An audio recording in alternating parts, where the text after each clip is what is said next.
alipofunga bao la ushindi baina ya Baluia na KCC ya Uganda. Ndio. Na so nyinyi mlipokuwa FC sasa success yenu kubwa ilikuwa ni miaka gani as a team yani ya Baraza?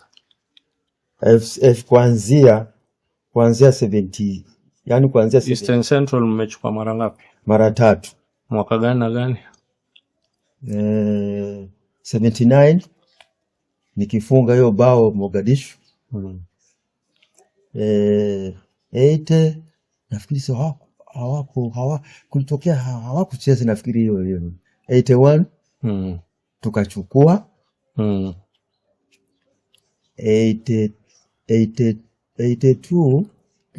tukachukua 82 ndio tulikuwa tukachukua wapi? Zanzibar. Nairobi. Alafu 83 Zanzibar. Tena Nairobi. 83 sio 84 ndo Zanzibar. 84 Zanzibar. Hiyo tukafunga chapter. Sasa tulipokuja mimi nafikiri tulienda Arusha na Zaura. Zaura. Nafikiri. Hiyo penalty nikafunga lakini ikaingia, lakini nikasikia kitu hapa kwenye mguu hapa. Kumbe nyama ilikatika. Nikatolewa. Sasa Mahmoud, upande wa hapo mlipochukua championship ya Eastern Central, uliwahi kupata best player for tournament?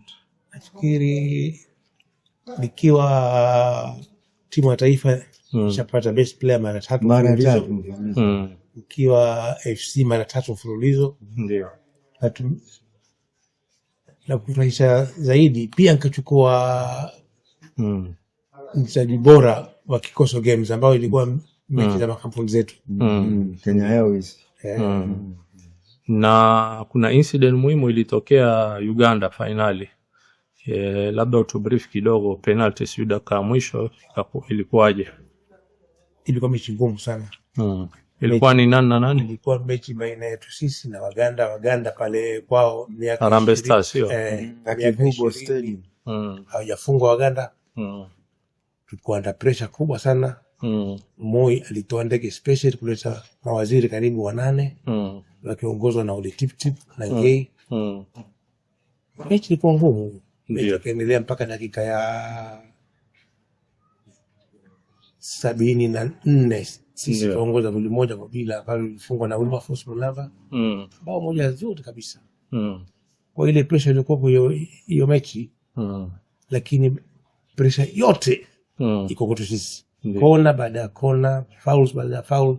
Ndio. Ikatoka incident moja wakapata attack moja nzuri sana Uganda. Mimi nikacheza, ikapiga post, ikapiga chini. Refaria akamwona bao. Hapo ikaanza mgorogoro. Si bao mfungie kawa kabisa mpaka Ngea akaingia uwanjani. Lakini uje sheria ya mpira au maliziki mpaka mtoke nje ya compound ya kiwanja. Sasa fujo kule, refaria sasa enda muuliza match commissioner. Nakumbuka mimi niko nyuma yake, mimi captain nyuma yake. Match commissioner amwambia just decide ya unaopeka. Akaenda mimi niko nyuma, ndio Ngei wangia sasa. Ngei kaingia kan persuade rudini shuni, hii ni serikali kwa serikali.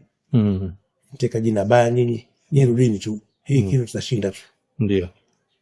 Lakini nakwambia mzee, hii maonevu kabisa. Nakwambia nyinyi rudini, mtashinda hii kitu. Ndio. Masha na ile bench yote imekaa kimya kule. Kena pale nikakubali kurudi. Tukarudi uwanjani. Mechi ikaendelea ikiwa ni 1-1 mpaka dakika ya 120. Ikabidi tuende kwa penalties. Nafikiri katika mechi mpaka leo siwezi kusahau ni mechi hiyo. Ndio. Tukaenda penalties. Kitu ambacho nilifanya psychology ni ile toss kupata. Katika mpira ukipata toss hasa mawili, aidha wewe uingie golini ama wachagua ile kiki ya kwanza. Uzuri wa hii, wewe ukiwa golini huwa una kick extra. Okay. Wale watapiga ya kwanza utapata mwisho, lakini wewe una kick extra. Kaingia golini bwana. Golini akipili ka save. Kija Ingutia akaweka 1 wakaja wao nikasave. Akaja Ayoi akaweka. Akija wao nikasave. Game shot kuisha. Sasa labda tukimalizia, tunamwomba Baraza kwa ufupi na wewe mtuambie advise vipi vijana wa leo kutokamana na vile mpira unavyoendelea Kenya hivi leo. Kwa kusema kweli, vijana bwana, wajua mipango ambayo imekuwa vijana wajua wamewachwa. Wameachwa hata hawachezi mpira, alafu wanaingilia mambo ya uraibu, starehe nyingi. Ndio unaona hata hawawezi kucheza mpira kama vile wakati wetu. Manake mpira lazima ujitolee wewe mwenyewe sana. Na kama ujitolee uwezi, ati mtu akwambia njoo ucheze, hapana. Wewe kama unapenda football utapata watu ambao wanaweza, ambao makoches wako ambao sasa. Kwa hivyo mimi nazungumza hivi, sisi tumekuwa wachezaji na wengine wameondoka duniani saa hii, na ambao tumebaki sisi kama sisi vigongwe sasa. Mwenzangu mimi na Mahmoud Abbas imebaki tu ongea Kenya One, Abdul Baraza, ushaona. Lakini sasa wanasema ni nani hawa? Hata juzi nilikuwa kwa Mombasa huko, niko na timu yangu ndogo ya 15. Hata wenyewe wanaona ajabu Mombasa kwamba Abdul, wewe kumbe una timu watoto namna hivi. Maana kuna sanya watoto ambao saa hii shule imefungwa na wanatembea tu, hawafanyi vile. Lakini ikiwa kama sote tuwe pamoja, na sisi, mimi naomba mimi katika Swahili Coast kwetu vijana wako wazuri sana. Lakini sasa kitu ambacho hata juzi nilizungumza na former international player kutoka Tanzania, Sunday Manara, akanambia sisi hata mimi niko tayari kuja tusaidiane, lakini viwanja viko wapi? Shona basi. Sasa kwa hivyo tunawaachia wale county government na nini, hata shule tutafute kiwanja mahali ambapo tunaweza kukuza wale watoto. Alafu hii iko wapi zamani? Ni tumeamuka sasa. At least tusaidie vijana kuliko sisi kuacha tu watoto wanakaa kuna mnamiti. Sasa sasa hii ni mpira umekuwa mzuri sana, sio kama tungekuwa wakati wetu. Hata hiyo chani ambayo ilikuja hapa, hicho kikombe kingebaki. Ndiyo. Kwa sababu tunapewa 1,000,000.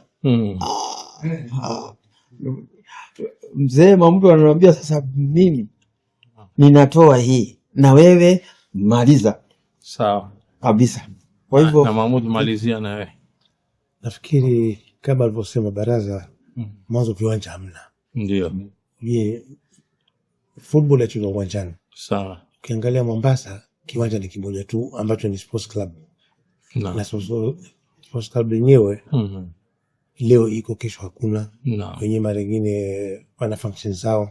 Lakini club ya members so mara nyingine mipira mikubwa yapelekwa Likoni.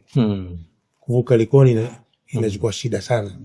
Nafikiri mwanzo sisi wenyewe pale Mombasa tuamue ikiwa tunataka kurudi hali iliyokuwa, tutafute mtu au kutengezea sehemu nzima ambayo ikiwa bila hiyo inawezekana. Watoto wazuri wameingilia starehe nyingi, uraibu mwingi, nidhamu hawana. Nafikiri kitu muhimu mwanzo ni viwanja. Na Naam, tumeshukuru sana kwa niaba ya Iko Wapi Zamani. Tumemsikia Kenya One Mahmoud Abbas, tukamsikia na Abdul Baraza.